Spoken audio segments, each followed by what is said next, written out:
Bonjour à toutes et à tous et bon réveil matinal, bienvenue sur Free Matin. J'espère que vous avez passé un excellent week-end en compagnie de nos programmes télé sur ESAE TV. Violence électorale et arrestation de plusieurs acteurs de l'opposition. Patrice Talon était plus qu'attendu sur la fracture sociale relevée par les évêques du Bénin qui ont d'ailleurs porté l'aspiration profonde de nombre de Béninois à en croire certaines plumes. Désormais, notre défi, notre leitmotiv doit être de taire nos querelles pour nous consacrer à l'essentiel, consolider notre marche vers le progrès en restant mobilisés et soudés dans notre lutte contre la pauvreté, notre réel et seul ennemi, a déclaré le président Patrice Talon dans son discours d'investiture. Il ajoutera: je veux vous assurer que je serai le président de toutes les Béninoises et de tous les Béninois. Les élections ainsi que les incompréhensions ou les querelles qu'elles génèrent, c'est désormais du passé.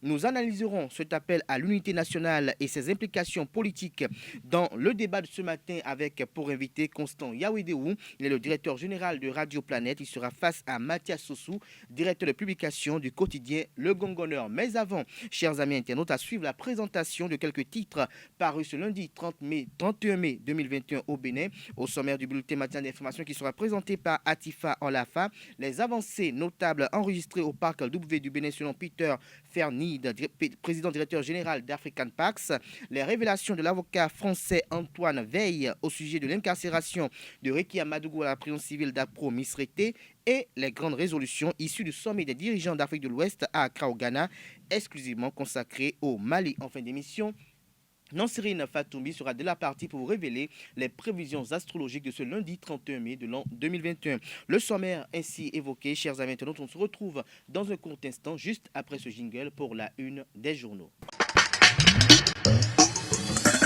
Bonjour à nouveau, chers amis internautes. L'informateur titre en manchette ce matin: Abraham Zizindokwe sur ESAE TV. Aucune loi n'est neutre, à plus de forte raison les lois électorales. Il salue la mentalité institutionnelle de Patrice Talon. Retrouvez le compte rendu de cette émission effectuée hier dimanche sur ESAE TV à la page 3 de la parution de ce matin de l'informateur qui a également titré ce matin à la une: Sport, Oswald Omeki, équipe 88 classe sportive. Des précisions sur cette action à la page 4 de la parution de ce matin de l'informateur. Toujours à la une de l'informateur de ce matin, 8e arrondissement de Cotonou, Luc Setondia Troupeau offre 12 salles de classe avec bureau. Des précisions dans les colonnes de la parution de ce matin de l'informateur. Dans l'oreille droite de la une de ce matin, comme à l'accoutumée, vous invite à découvrir dans les colonnes de sa parution du jour le journal École produit par les étudiants en journalisme à l'École supérieure d'administration, d'économie, de journalisme et des métiers de l'audiovisuel ESAE. La dépêche en manchette ce matin: arrestation de Rekia Madougou pour terrorisme. Maître Antoine Veil dénonce la vacuité de dossiers montés de toutes pièces. Ces révélations sont relayées à la page 3 de la parution de ce matin de La Dépêche qui titre également à la une ce lundi: appel à l'unité de Patrice Talon. Les exigences du Parti communiste du Bénin PCB sont relayées à la page 5 de sa parution de ce matin. L'événement du jour à la une ce matin: état généraux des citoyens. Abomey Calavi sous les rails du développement. Coup de maître du maire Angelo Awandinou. Des précisions sur cette assise dans les colonnes de la parution du matin du Canard. Matin libre en manchette: gouvernement entre Union progressiste, Bloc républicain, Parti du Renouveau démocratique PRD et Jean-Michel Abimbola ABT, comment coordonner sans parti pris, s'interroge le Canard. L'article à ce sujet est publié à la page 2. Toujours à la une de Matin libre de ce matin: renouvellement de passeport dans un pétrin. Le SOS des Béninois au Canada sont relayés, j'allais dire, à la page 6 de la parution de ce matin du journal. L'événement précis titre ce jour à la une: états généraux des citoyens de la commune d'Abomey-Calavi. Angelo Awandino balise le terrain pour un Calavi rayonnant d'ici 2035.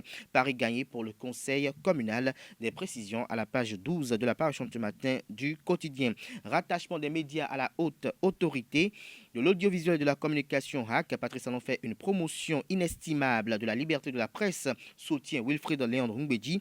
Agapite Napoléon Maforicain et Constant Anguinoukou saluent la décision. Les appréciations d'Édouard Locaux, de Distel Amoussou et de Vianney Hassani sont relayées aux pages 4 et 5 de la parution de ce matin du quotidien L'événement précis. Toujours la une de l'événement précis de ce matin: Eugène Azatassou, invité de Sous l'arbre à Palabre du quotidien L'événement précis. Le Parti des démocrates n'a pas appelé à la violence, rapporte-t-il. Le quotidien national d'information, titre en manchette ce matin, configuration et orientation du nouveau gouvernement. Les explications de Wilfried Léon Rumbedi sont relayées à la page 3 de la parution ce matin du quotidien de service public.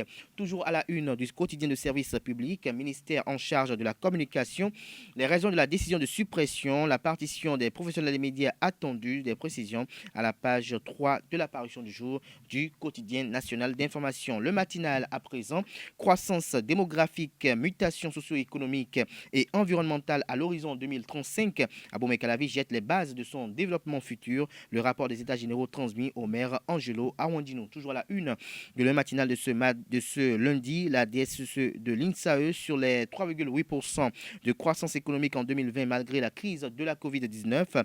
La performance de l'administration publique a permis d'engranger quelques points. Des précisions à la page 4 de la parution de ce matin du Canard. Premier gouvernement du Talent 2. Moelle Bénin apprécie dans les colonnes de la parution de ce matin de Le Béninois libéré. Toujours la une de Le Béninois libéré de ce matin. Remembrement du bureau du Parlement demain, premier vice-président, bien pas favori. Toujours la une de Le Béninois libéré de ce matin, bonne foi de la justice béninoise dans l'affaire d'association de malfaiteurs et terrorisme. Mario Metonou autorise Ricky Amadougou à voir son avocat français. En illustration, les images du procureur spécial près la Cour de répression des infractions économiques et du terrorisme du ministre Garde des Sceaux et de Ricky Amadougou. Soleil Bénin Info titre la une ce matin, polémique autour de braquage intervenu mercredi dernier à Boycon.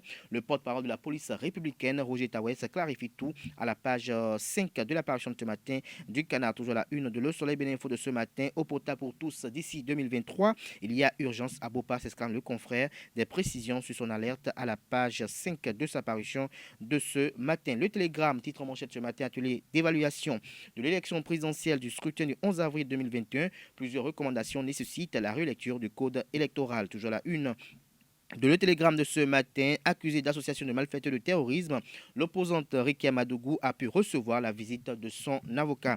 Toujours la une de Le Télégramme de ce matin, Assemblée nationale, qui, pour remplacer l'ex-vice-présidente Mariam Chabi-Talata, l'avons-nous convoque une plénière pour le mardi 1er juin. Libération, titre ce matin, préservation et promotion du patrimoine culturel ancestral à Zé. L'appel patriotique de l'honorable Nestor Noutaï au roi et dignitaire est relayé à la page 3 de la parution de ce matin du Canard. Nous passons à présent au quotidien Nasiara. À bâton rompu avec Souleymane Harouna pour une adhésion populaire à l'opposition, il prône des hommes neufs sans casseroles et squelettes dans les placards. Toujours la une du quotidien Nasiara. Infrastructure, l'esthétique, la marque de fabrique du programme d'action du gouvernement. Le potentiel, titre à la une ce matin, promotion du sport béninois. Omeki remet des matériels et équipements aux classes sportives. Toujours la une de Le Potentiel de ce matin. Résultat des candidats aux examens de fin d'année, Thierry Gandogo lance les cours de renforcement à Soklobo. Thierry Gandogo lance les cours de renforcement à Soklobo. Des précisions sur cette action à la page 3 de la page de ce matin du quotidien Le Potentiel. Le grand jury titre à la une ce matin, braquage spectaculaire à Djefa et Boycon. Les braqueurs souhaitent la bienvenue au nouveau ministre de l'Intérieur, Alassane Seydou. L'investigateur du jour titre à la une ce matin, reçu dans l'émission Profil, l'honorable Gérard Benochi justifie sa fidélité au président Bruno Amoussou. Le pays émergent titre à la une ce matin, prison civile d'Apro Misrété, tête à tête entre Ricky Amadougou et son avocat français Maître Antoine Veille. Des actions annoncées pour l'amélioration des conditions de détention de l'opposante. Toujours à la une de le pays émergent de ce matin, Coupe d'Afrique des Nations de Beach Soccer. Le Bénin brille par son absence où sont passées les recommandations de la commission de football des jeunes de Beach Soccer et de futsal. Le championnat de Beach Soccer organisé à la plage de Fidjourset était-il de la poudre aux yeux, s'interroge le confrère ce matin.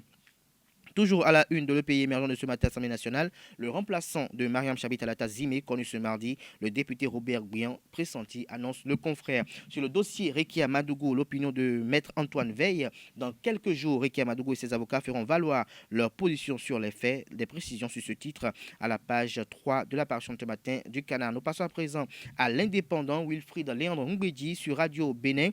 Il ne sert à rien de chambouler une équipe lorsque celle-ci a produit du résultat, a-t-il laissé laisser entendre. Retrouvez la transcription intégrale de ses propos dans les colonnes de la page ce matin de l'Indépendant. Toujours à la une de l'Indépendant de ce matin. À la suite de sa brillante élection, le Conseil de l'Entente félicite le président Patrice Talon. Toujours à la une de l'Indépendant de ce matin. Sans prendre d'autres mesures, la communauté économique des États de l'Afrique de l'Ouest, CEDEAO, décide de suspendre le Mali. Nouvelle expression à la une ce matin. Violence préélectorale à Savet. Le maire Denis Obachabi lavé de tout soupçon. Notre époque à présent, titre en manchette, suppression du ministère de la Communication. Agapit Napoléon Mafoïcain et Constant Agbilinoukon donnent raison à Patrice Talon. La presse du jour, titre à la une ce matin. Assemblée générale constitutive de l'ABCJ KTO, Guy Constant et Omi réélu pour un mandat de 3 ans. L'autre quotidien pour finir ce matin, suite à l'élection de Mariam Chabi Talata au poste de vice-présidente de la République, le Parlement procède au remembrement de son bureau demain. La place du premier vice-président sera pourvue. Des précisions sur ce communiqué du président de l'Assemblée nationale à la page 2 de la parution ce matin du Canard, qui a également titré à la une ce matin. Déroulement des travaux dirigés gratuits pour les candidats aux examens nationaux, les apprenants reconnaissants à l'endroit du maire de la ville de Cotonou, Luc Setondiatropo. Des précisions sur cette action caritative et sociale à la page 4 de la parution de ce matin du quotidien L'Autre Quotidien. Ce sera tout pour la présentation de quelques titres parus ce jour au Bénin. Les quotidiens sont disponibles dans les kiosques au prix de 300 francs CFA, également accessibles en ligne pour vous qui n'êtes pas sur le territoire national béninois. Nous passons à présent, au bulletin matinal d'information avec Atifa Olafa. Bonjour à toutes et à tous. Après avoir échangé avec sa cliente, l'avocat français Antoine Veil annonce la publication d'un document sur la version de la mise en cause Rekia Madougou. Selon maître Antoine Veil, le document sort en fin de semaine et présentera pour la première fois la version des faits de Rekia Madougou. Au terme de ses visites à la prison civile d'Akro-Misrété, Antoine V a adressé des demandes à l'endroit du procureur spécial de la Cour de répression des infractions économiques et du terrorisme, CRIET.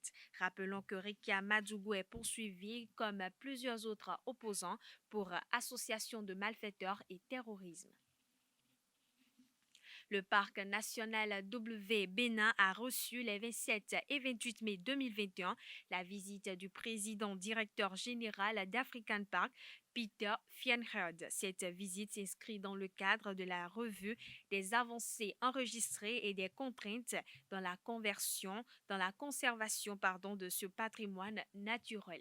Peter Fienherd a visité les installations de la base opérationnelle du parc Alpha Kohara. Il s'agit notamment des infrastructures réalisées par African Park dans le cadre de la mise en œuvre du plan d'intervention prioritaire de réhabilitation et de développement du parc national W Bénin d'octobre 2019 à septembre 2020 sur financement du gouvernement et de la Fondation des savanes ouest africaines et des travaux qui se poursuivent depuis la prise en main de la gestion du parc par African Park en octobre 2020 au terme d'un mandat de délégation de gestion signé avec le gouvernement du Bénin. Un plan de développement touristique est en cours d'élaboration avec des projets de réintroduction de nouvelles espèces ou d'espèces disparues. Mais malgré les efforts déployés, diverses menaces continuent de peser sur le parc national, notamment le braconnage, le front agricole et la transhumance illégale. Le président directeur général Peter Fienherd a félicité l'équipe de direction du parc eu égard aux progrès réalisés et exhorte la direction du parc à poursuivre sa mission de protection dans le strict respect des droits de l'homme. Le village d'enfants SOS du Bénin vole au secours des enfants en difficulté depuis une trentaine d'années au Bénin. Leur soutien aux enfants se fait suivant plusieurs options. Le directeur national dévoile une option au micro de Carles Kitomé et de Nadège Amsou. Des parents, etc. Alors, nous avons commencé notre activité à Oumégaladi en 1987 et en 1999, nous avons ouvert un deuxième village d'enfants SOS à Natitenou. En 2005, nous avons ouvert le troisième à Kassazoué. Actuellement, nous sommes dans le processus d'ouvrir un quatrième à Parakou. Et les enfants dont on s'occupe sont orphelins, abandonnés ou des enfants victimes d'exclusion sociale. Quand vous allez dans certaines ethnies au nord du pays, Quand un enfant n'est pas de siège, on dit que l'enfant est sorcier. Dans tous les enfants de la matière supérieure, on dit qu'il est sorcier. Et habituellement, ces enfants sont entre griffes réparés. Cela signifie sacrifiés. Alors, ce que nous faisons, c'est que nous assurons que ces enfants bénéficient d'un environnement familial protecteur. Et nous avons plusieurs options pour nous occuper de ces enfants. Il y a d'abord ce que nous appelons la prise en charge de remplacement. Cela signifie quoi? Cela signifie que l'enfant a perdu ses parents et cet enfant n'a personne qui s'occupe de lui. Il y a de forts parents et ce que nous faisons, c'est un enfant, nous les déplaçons vers le village d'enfants SOS. Dans chaque village d'enfants SOS, nous avons ce que nous appelons des mères SOS. Des femmes d'une trentaine d'années qui sont là 24 heures sur 24 pour s'occuper de ces enfants. Alors, ces enfants restent entre eux, ils sont environ au nombre de 9 pour plusieurs mères SOS. La mère SOS est aidée par une tante SOS. Alors, ces deux personnes s'assurent que les enfants sont bien nourris, ils vont bien à l'école, tous leurs droits sont respectés. Et ils vivent dans la maison familiale. Pour ceux qui évoluent bien, ils vont jusqu'à l'université. Ceux qui n'évoluent pas bien sur le plan scolaire, ils sont orientés vers des métiers. Alors, aujourd'hui, ces enfants dont on s'occupe dans cette option de prise en charge sont au nombre de 536. Et pour ces 536 enfants, nous nous occupons de la totalité des frais inhérents à leur prise en charge. Alors, ces enfants, ils évoluent bien, ils vont à l'université. S'ils n'évoluent pas bien, ils apprennent des métiers. Alors, et à l'âge de 23 ans, nous devons nous assurer qu'ils ont un job qui leur permet de vivre de manière autonome dans la société, parce qu'ils vont quitter totalement la prise en charge. Alors, ces enfants qui sont passés par cette option, aujourd'hui sont au nombre de 200. 200 enfants depuis 1987. Voilà, dont on s'est occupé 100% et qui ont quitté la prise en charge. Parmi eux, aujourd'hui, nous avons des charpentiers, des coiffeurs, des professeurs d'université, des ingénieurs agronomes, des ingénieurs informatiques, des ingénieurs de télécommunications, etc. Et ils vivent au Bénin, en Côte d'Ivoire, au Japon, aux États-Unis, en France, ainsi de suite. L'option que nous appelons la prise en charge de remplacement, où nous nous substituons à la famille parentale pour subvenir aux besoins de l'enfant et réaliser tous ses droits. Parlons société à présent. Au marché d'Antokpa de Cotonou, plusieurs femmes sont victimes des antagonismes entre la Sogema et le chef quartier. Plusieurs estiment qu'elles font l'objet de représailles parce qu'elles n'ont pas fait allégeance au chef quartier. Mais le problème, c'est qu'elles ne savent pas si leur champ d'activité dépend du chef quartier ou de la mairie. Dame Léontine estime qu'elle est lésée alors qu'elle a satisfait aux mêmes conditions que les autres.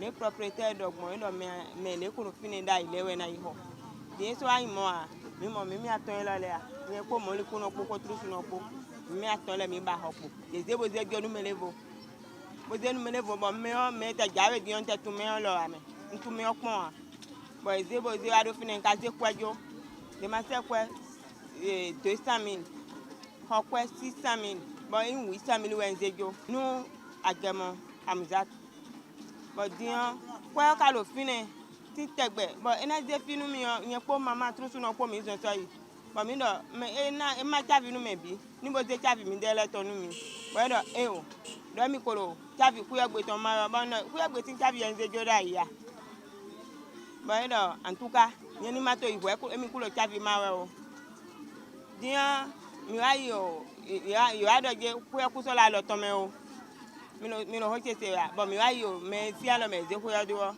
mi ai gon ton mo do mi jai ho bo do mi mo ze ko ya bo mi no mi ze ko enu am zata gemo bo e do mi e do ye ma yi ko la siton no vendredi passé à tant ton di ene o we yi ko o bon ka yi ko e fa bo fa ko ba ze ko ni yame ele va gande si ko yame ba no fa fi down to ba e ze ko jo mi ze wa yi ko yi lo vendredi ba je sa me di zame bo ze kan ja lo wa. Hors de nos frontières, le président français Emmanuel Macron menace de retirer les militaires français si le Mali va dans le sens d'un islamisme radical. À travers une interview, Emmanuel Macron réaffirme également son attachement au processus de transition après ce qu'il avait déjà qualifié de coup d'État inacceptable. Ces propos interviennent alors que les dirigeants ouest-africains se réunissent pour trancher l'épineuse question de leur réponse au second putsch des militaires maliens mené par Assimi Goïta. Rappelons que cette menace d'Emmanuel Macron de retirer les troupes françaises qui ont sauvé le Mali d'une déferlante djihadiste en 2013 s'apparente à un coup de semonce aux putschistes maliens et à leur chef Assimi Goïta. Ce sera tout, chers internautes, pour ce bulletin matinal d'information. Merci pour votre attention et excellente journée à toutes et à tous. La grande édition du journal télévisé sur ESAE TV est prévue pour 19h. Ce sera une présentation de Anifat Boukari. Place à présent au débat de ce matin sur Free Matin.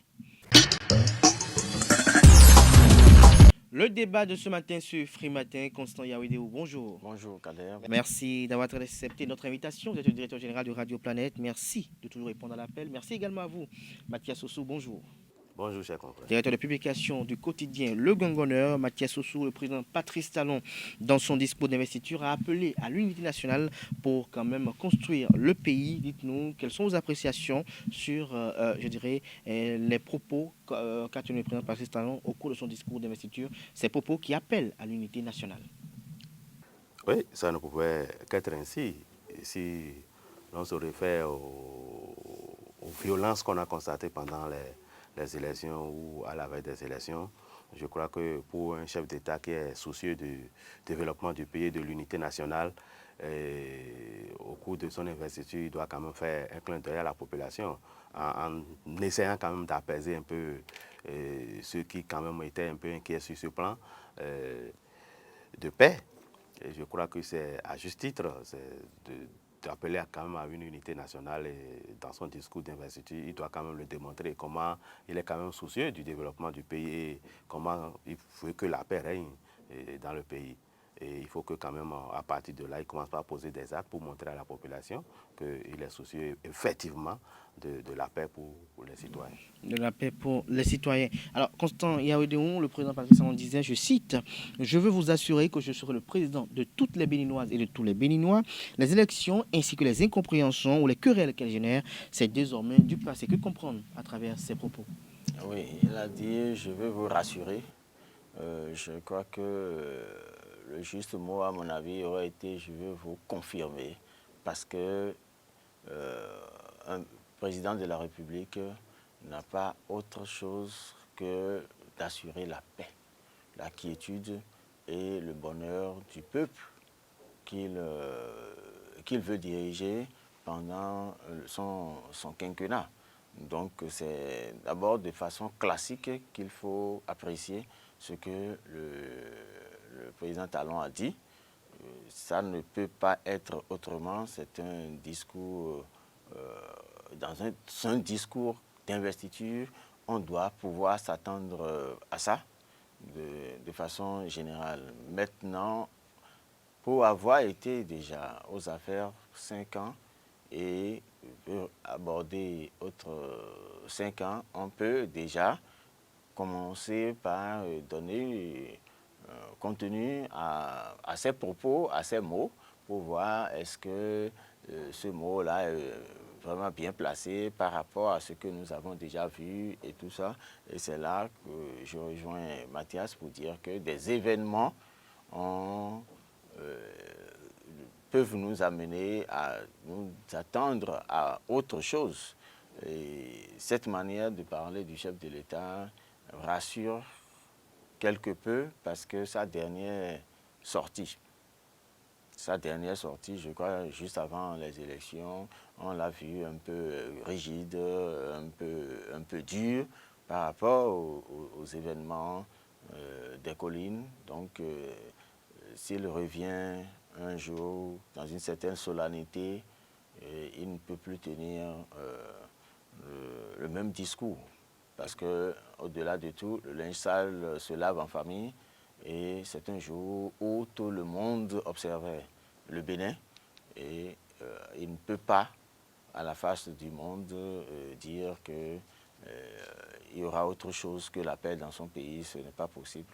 Et il n'a pas autre arme d'ailleurs que des armes qui... Parce que les tests sont là, aucun test n'a demandé qu'on viole les droits de l'homme. Donc il n'a pas d'autre instrument que des instruments qui doivent conduire à la paix. Qui doit conduire la paix. Mais comment sera possible cette paix selon vous, Mathias Soussou?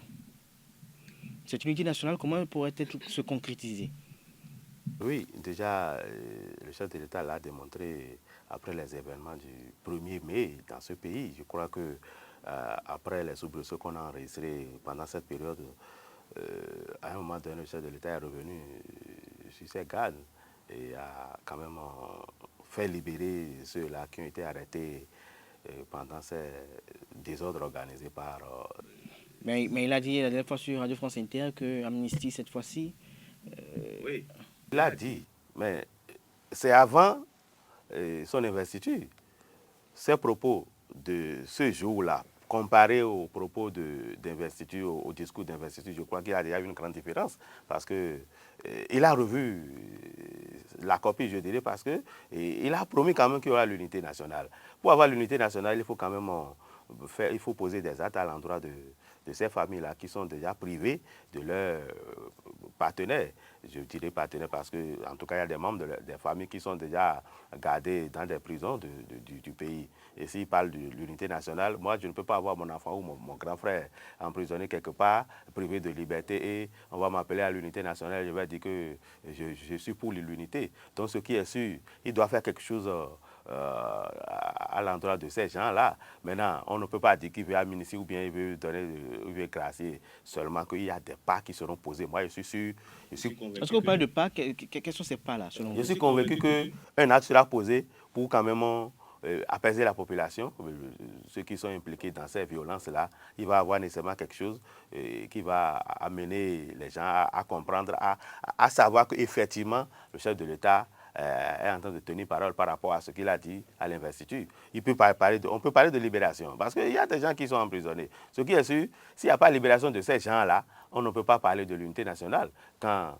Kérékou avait appelé en 89, 90 à l'unité nationale à faire venir les Béninois qui s'étaient réfugiés à l'étranger, tout ça là, les opposants politiques qui devaient descendre, il y a quand même eu un pas qui a été posé, qui a permis à toutes ces sommités de notre pays qui se retrouvaient à l'étranger de descendre pour venir parler du développement du pays. Et c'est là, on en est là aujourd'hui. Ça veut dire que si quelque part le chef de l'État a pensé à ce que on parle de l'unité nationale, c'est qu'il doit avoir une assise, peut-être pour décider de la chose.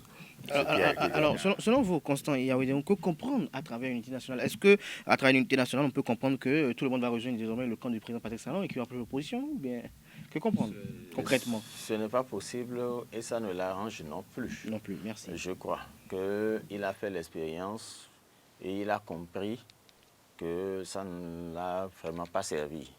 Parce que c'est comme ça que nous avions compris ça au départ, surtout notre classe politique. Et dès qu'il a parlé du système partisan, tout le monde a cherché à se réfugier dans les partis qui visiblement devraient soutenir le chef de l'État. Ce qui s'est retourné contre lui-même parce qu'il a été obligé d'avoir une assemblée monocolore. Il faut le dire, malheureusement, comme ce n'était pas une école qui a pu donner tout ça et que c'est des politiciens qui ne s'attendaient pas ou qui ne se sont pas préparés à ça, on a compris qu'aujourd'hui à l'Assemblée, le débat n'a pas lieu parce que les républicains ne savent pas ce que c'est qu'être républicain, les démocrates ne savent pas ce que c'est qu'être démocrate, c'est-à-dire c'est des refuges, ces partis aujourd'hui. Des gens qui n'avaient pas la conviction de démocrates se sont retrouvés Est-ce que vous êtes en train de dire que nos acteurs politiques ne portent pas un idéal concrètement? Justement, ça n'existe pas. Donc, c'est pour ça que je dis que la manière dont le président Talon a la pensée, il n'a pas préparé les politiciens à ça, notre classe politique, à ça. Notre classe politique n'avait pas ce niveau-là, si bien que ça a été juste un refuge. Et ceux qui ont vu le danger venir ont commencé par créer d'autres partis. Et la réduction du parti, la manière dont il aurait souhaité la réduction du parti, ce n'est pas ça qu'on a aujourd'hui parce qu'on a encore jusqu'à 13 partis, alors qu'on a eu 11 partis qui ont été aux élections législatives une fois dans ce pays. Et si aujourd'hui on est à 13 partis, ça veut dire que l'objectif n'est pas atteint. Bon. Ça fait qu'à l'Assemblée, le débat va dans un seul sens parce qu'au moins, le démocrate doit pouvoir raisonner en démocrate. Et quand on écoute, on doit sentir que celui-là, c'est un démocrate. Mais quand un républicain prend la parole, on doit sentir que c'est un républicain. Le gouvernement envoie un budget de 50 millions. Le républicain, quand il prend la parole, il doit pouvoir dire non, faites-nous quelque chose de 75 millions. Ce n'est pas fait pour les pauvres. Le démocrate, quand il prend la parole, il doit pouvoir dire... Le progressiste, oui. Et il doit pouvoir dire... le démocrate, non, les républicains doivent, les démocrates doivent pouvoir dire non, ramener ça à 25 millions pour un peuple comme le Bénin. Donc, finalement, ils vont trouver les 50 qui sont arrivés là, ils vont rester là. Mais au moins, il y aura un débat. Mais dès que le débat a lieu, tout le monde va dans le même sens et que ça prouve que il n'y a pas un débat de républicains, il n'y a pas un débat de démocrates. Les comportements n'accompagnent pas. Mais aujourd'hui, que faire? Que faire aujourd'hui pour que, quand même, cet appel à l'unité nationale que lance le président Patrice Talon soit véritablement écouté et que, quand même, la tension sociopolitique soit davantage décrispée? Oui, c'est une question de volonté politique. Mais et il y a la volonté? Réalité aussi qui est là, qui est que le chef de l'État, il a tous les pouvoirs, mais il n'a pas tous les pouvoirs d'action. Il a les pouvoirs d'exécution, mais il n'a pas les pouvoirs tous les pouvoirs de décision. Ce qu'il faut peut-être faire, c'est qu'il faut mettre en place le dispositif qu'il faut ou l'environnement qu'il faut pour que la justice aille vite. Sur ce dossier de Rekia, vous avez vu le temps qu'on a mis pour qu'un avocat voie son client.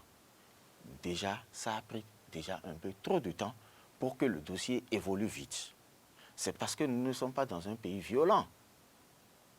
Il y a ça aussi. Donc, il va falloir qu'il y ait célérité au niveau des dossiers, du traitement des dossiers en justice. À partir du moment où la personne a été inculpée, jugée, condamnée, on peut commencer par parler avec le chef de l'État. C'est pour ça que je dis qu'il a les pouvoirs, mais il n'a pas tous les pouvoirs de décision. Tant que la personne n'est pas condamnée, il ne peut pas commencer par demander pardon. Il veut demander pardon sur quelle base? La personne n'est pas condamnée et tu veux demander pardon. On ne sait pas encore ce que la personne a. Les preuves ne sont pas encore établies. Donc, si ça fait 5 ans, Patrice Talon n'aura pas la marge de manœuvre avant la fin de son quinquennat et on va dire qu'il n'a pas eu la volonté. Donc, il va falloir que la justice accélère et que chacun sache ce qu'on lui reproche avant que le médiateur, parce qu'il y a ça aussi, le nouveau médiateur, c'est là où il doit pouvoir agir. Déjà, il devrait déjà commencer son premier chantier, c'est de demander au chef de l'État d'instruire le ministre de la Justice pour que les dossiers aillent vite. Si les dossiers n'aillent pas vite, le médiateur va rester là, il ne peut faire aucune médiation, parce que c'est sur quelle base il va intervenir. C'est sur quelle base qu'il va intervenir. Mais dites-nous, Mathias Sossou, est-ce que quelque part, vous ne pensez pas que l'opposition a une contribution à l'effectivité de cet appel, à la concrétisation de cet appel à l'unité nationale? À part de l'opposition, je crois que c'est clair parce que l'opposition est dans une position, je dirais, qui doit quand même lui permettre ou bien lui demander de sacrifice. L'opposition n'est pas restée sans... Pourquoi l'opposition est en train de manifester? C'est pour être, c'est pour participer quand même à la gestion du pays. Si ils en arrivent les membres de l'opposition en arrivent à organiser ces désordres qu'on a constatés avant les élections, c'est qu'ils veulent quand même participer à l'organisation, en tout cas de l'unité nationale, je dirais, parce que c'est... Est-ce qu'il veut participer à l'organisation de l'unité nationale ou il veut arracher le pouvoir à Patrice Talon? Non, pas pour arracher le pouvoir. Parce que c'était quand même des manifestations violentes. violentes. Le président qui est élu chez nous, dans notre pays, a un mandat de 5 ans. Il n'avait pas fini son mandat quand les gens ont commencé par se soulever depuis 2019. C'est parce qu'ils veulent être quand même comptables de la gestion du pays. C'est parti de l'organisation du système partisan où on a parlé de réduction des partis politiques. Et eux, ils ont voulu quand même être partis politiques. Ils ont voulu se constituer en parti politique pour participer à la gestion du pays. Ce qui n'a pas été le cas. C'est peut-être ce qui les a fâchés et aujourd'hui on constate. Maintenant, le confrère, Sa Majesté Yahoudou a parlé tout à l'heure de deux camps qui se retrouvent à l'Assemblée nationale qui ne parlent que d'une même voix. Il n'y a pas d'opposition à l'Assemblée nationale. Si on prend les progressistes qui sont au gouvernement, les républicains qui sont également au gouvernement, ce dossier-là que le gouvernement va envoyer, l'exécutif va envoyer au Parlement et que les républicains... Mais il y a les prochaines élections en 2023. Il faut attendre 2023 pour organiser les élections. Et s'il n'y a pas le verrou qui est déjà sauté à partir des tests qui régissent quand même l'organisation des élections dans le pays, on ne trouvera pas les opposants qui vont venir proposer de candidature ici au Bénin. On a vu les démocrates ici. On a vu les démocrates. C'est le président de la République qui manifeste ce vœu et qui est le chef. Oui, il manifeste ce vœu, mais on a vu les démocrates ici qui se sont manifestés pour être candidats. On a vu les démocrates pour être candidats aux élections présidentielles, mais ils n'ont pas trouvé de parrain. Puisqu'il y a quand même ces thèses-là. Il y a quand même ces thèses-là. Le parti politique qui a dit que non, lui ne veut pas du parrainage. Dans ce même temps, la candidate qui a été révélée le jour du dépôt du dossier dit qu'elle avait entrepris des démarches pour avoir le parrainage. Il y a quand même eu un flou au niveau des démocrates. Tu parles de flou. Depuis la création, en tout cas depuis qu'on est entré en démocratie dans notre pays, il y a au moins près de 30 ans déjà, est-ce qu'il y a eu une élection qui a été organisée, une élection présidentielle, et on constate qu'il y a de ces, en tout cas, ratés là qu'on enregistre? Non, c'est parce qu'il y a des tests qui permettent cela. Si déjà le chef de l'État parle de l'unité nationale, il faut qu'il y ait ces verrous-là qui soient sautés pour permettre quand même aux gens d'être concernés. Donc, pour vous résumer, désormais, pour vous, qu'est-ce qu'il faut faire? Il faut que l'Assemblée nationale prenne ses responsabilités. L'Assemblée nationale doit prendre ses responsabilités en révisant les tests qui régissent l'organisation des différentes élections dans notre pays. Dans notre pays. Alors, pour finir, dites-nous, Janvier Yaoudéou, pour vous, je dis Janvier, excusez-moi, Constant Yaoudéou, que serait quand même, un temps soit peu, la contribution des acteurs politiques de l'opposition pour l'effectivité de cet appel? Parce que le chef de l'État tend la main, mais il faut que l'opposition saisisse la main. Oui, il faut que l'opposition saisisse la main, mais il faut également que le chef de l'État montre une certaine volonté de partenariat. Parce que c'est facile d'annoncer, mais ce n'est pas facile de réaliser. Parce qu'il faut forcément qu'il y ait des concessions. Il faut forcément qu'il y ait des concessions. Si on ne voit pas des concessions venir, et c'est conformez-vous au test, et nous allons parler seulement qui est le principe. C'est comme si vous appelez quelqu'un à qui vous reprochez quelque chose au commissariat. Il va dire, je ne viens pas parce que si je vais là-bas maintenant, on va me faire asseoir. Vous voyez, donc si de loin le climat n'est pas un peu clair et qu'on sent qu'il y aura des concessions, ça va être difficile pour l'opposition. Parce que peu de choses, l'opposition se retrouve être violent. C'est leur position qui fait ça. Ce n'est pas la volonté forcément. À partir du moment où vous vous voyez écarté, vous êtes, alors que le jeu politique, c'est ça. Être politicien, c'est aspirer à diriger aussi. Mais celui qui est là n'accepte non plus qu'on lui arrache. Les violences dont on a parlé tout à l'heure, et le confrère Mathias l'a dit, c'est à la veille surtout. À partir du moment où il a prêté serment, le nouveau président a prêté serment, tout le monde est d'accord qu'il faut attendre 5 ans. Mais il ne faut pas attendre qu'on prête serment pour que vous manifestez, que l'autre réussisse d'abord, pour que vous manifestez votre volonté de diriger aussi. Donc ce n'est qu'à l'approche des élections que l'opposition peut s'agiter. Et c'est à ce niveau-là qu'il faut aussi faire le jeu. Si, avec Mais que doit faire l'opposition concrètement? L'opposition est obligée de se réorganiser pour ne plus se présenter comme ne peut présenter le visage d'une opposition bagarreuse. Vous voyez, d'une opposition bagarreuse, il faut que l'opposition s'organise vraiment.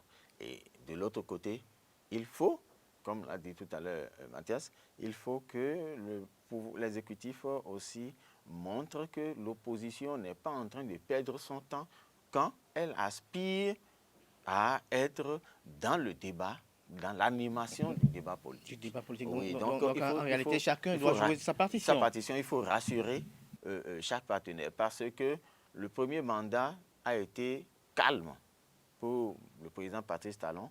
Parce que, pas très calme, hein? Bon, quand même calme, parce qu'en espérant que c'est un seul mandat seulement il veut faire, ça a fait que des gens se sont dit tout à l'heure, ça va être notre tour.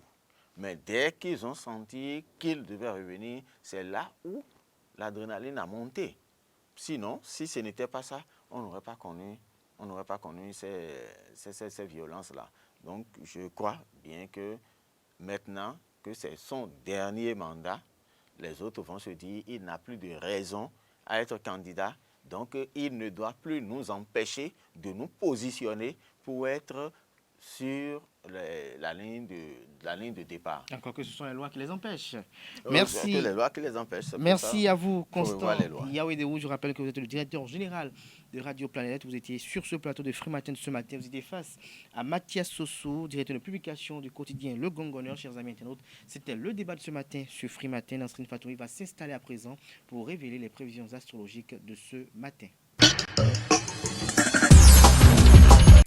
Chers internautes, bonjour et bienvenue sur le message des astres. Bélier, journée assez routinière. Vous pourrez améliorer votre situation professionnelle si vous savez saisir la chance qui ne manquera pas de se présenter. Soyez aux aguets si vous voulez gravir les échelons. Chers taureaux, bonne journée dans l'ensemble. Douceur et tendresse seront au rendez-vous. En revanche, en famille, vous aurez l'impression que vos proches se liguent contre vous. Toutefois, la réalité est moins sombre que vous ne l'imaginez. Amis Gémeaux, c'est l'action qui primera aujourd'hui. Agissez au lieu de perdre du temps à revoir votre mécontentement. Vous pouvez entreprendre beaucoup de choses pour changer l'ambiance et les conditions de travail. Cancer, sur le plan professionnel, tout va bien. Vous aurez peut-être l'opportunité de faire un déplacement, un voyage que vous n'espériez plus. Profitez-en à fond. Il pourrait même se révéler encore plus fructueux que prévu. Natif du signe Lion, aujourd'hui, tout dépendra de votre attitude. Vous devrez être positif et très réactif. Cela vous permettra de prendre quelques longueurs d'avance sur vos concurrents ou de prouver à vos supérieurs au travail que vous ne vous laissez pas envahir par la routine. Vieille journée de remise en question. Côté relations, vous remettrez en question vos sentiments et sans raison apparente. Ne vous laissez pas envahir par le doute. Cela ne vous apportera pas les réponses que vous recherchez. Chers amis Balance, ne vous laissez pas envahir par la mélancolie ou la nostalgie. Songez tout de même au travail qu'il vous reste à faire. Vous devrez rassembler toute votre énergie pour la consacrer à des affaires latentes. Vous n'avez pas le temps à l'embiner. Scorpion, dans le domaine professionnel, vous ferez preuve d'une compétence et d'une efficacité à toute épreuve. La promesse d'une prime ou d'une augmentation vous motivera encore plus. Vous suivrez votre voie sans vous laisser perturber par l'attitude ou les remarques de certains collègues dont la jalousie est évidente. Chers Sagittaires, journée assez plaisante. Une rencontre avec une personne perdue de vue depuis un certain temps vous fera plaisir. Oubliez vos petits soucis professionnels et profitez des bons moments que vous réserve cette journée. Capricorne, votre sensibilité sera à fleur de peau. Votre cœur chavirera pour un rien. Ne vous laissez pas berner par des personnes de trop grand charisme. Vous revivrez des mirages. Avant-dernier signe du zodiaque Verseau, l'ambiance astrale est porteuse. Vous n'aurez pas peur de viser très haut. N'oubliez pas de prendre en compte certains aléas toujours possibles. Dernier signe du zodiaque poisson pour finir, la vigilance est de mise. Vous devrez soigneusement éviter toute initiative ou toute démarche impulsive. Prenez du recul et apprenez à gérer vos émotions. C'est tout chez Internautes pour les prévisions astrologiques de ce lundi matin. Merci de nous avoir suivis. À demain. Ainsi prend fin Free Matin de ce jour. À toutes et à tous, merci pour l'attention. Portez-vous bien. On se retrouve demain mardi, place au ciel. Et à très bientôt. Et excellente semaine de travail en compagnie de programme sur ESA TV.